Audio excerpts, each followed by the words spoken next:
In 2002, I went with my cousin Elizabeth and her family to attend the inquest into the death of their son and brother David, who died very tragically in a road traffic accident in Tasmania the year before. At the time, I was a volunteer with the witness service in the Magistrates' Court, and I had assumed there would be a similar service in the Coroners Courts.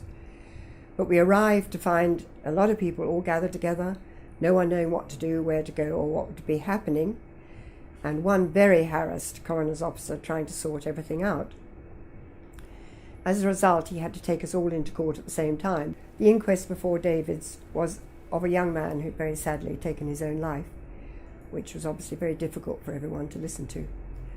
Then it was David's inquest, and Elizabeth had been with me at the undertakers with David at the time the coroner's officer arrived to take identification. So she had to go into the witness box and do this formally. Not easy for a mother to do. After that, the other witness was David's friend, who had been trapped beside him in the car for 2 hours while David was dead, in the middle of Tasmania, underneath a concrete mixer. It was the most horrendous accident. As a result, he lost an eye, he was facially scarred, and lost part of his leg. The coroner was very sympathetic and went through it as quickly as she could. And when it was over, we came out, and they just all collapsed with grief. It was a very awful moment. They were soon followed by the next inquest, and they were likewise absolutely in an awful state. I was the only person there. I had tissues, but I had no water. I couldn't find any water. It was a truly awful moment. Once we'd had the details of the death certificate and how to collect it given to us, we left. It was a horrible moment for them there, because you're reliving your son and your brother's death, and it's not easy for anybody.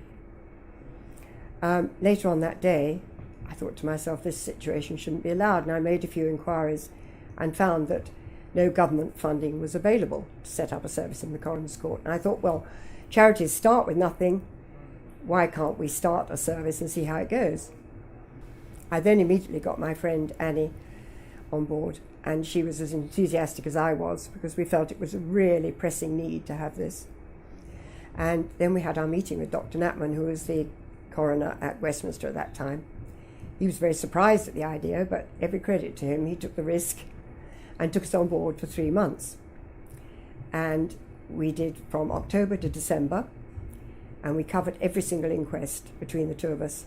And at the end of the 3 months, he said to us, it's been absolutely fantastic. He said, people are much more relaxed because they know what's going to happen and what they've got to say and what they've got to do. They know you're there for support if they get very upset. He said, my coroner's officer are enormously relieved because they know it's a weight off their shoulders, and they have to remain in the court, and they can't go out if people are upset. And he said, I find the whole situation is so much improved. Let's go official. So in January 2003, we started officially. And then in October, we got another volunteer on board, and we were still covering all the inquests. And then in 2004, he suggested that we set up a steering committee, which we did. And they decided that it would be worthwhile extending to the other inner London courts. And then we extended to the outer London courts. We were asked to go to Essex by the coroner there. And then we went to Hatfield, Buckinghamshire, and Milton Keynes. And we were just to start setting up in Woking, still with no funding, but we managed to get enough in to employ a coordinator. Our original aim when we set up, Annie and I always said that we would extend to every single coroner's court in England and Wales. Very sadly, Annie died in 2012, but we're continuing.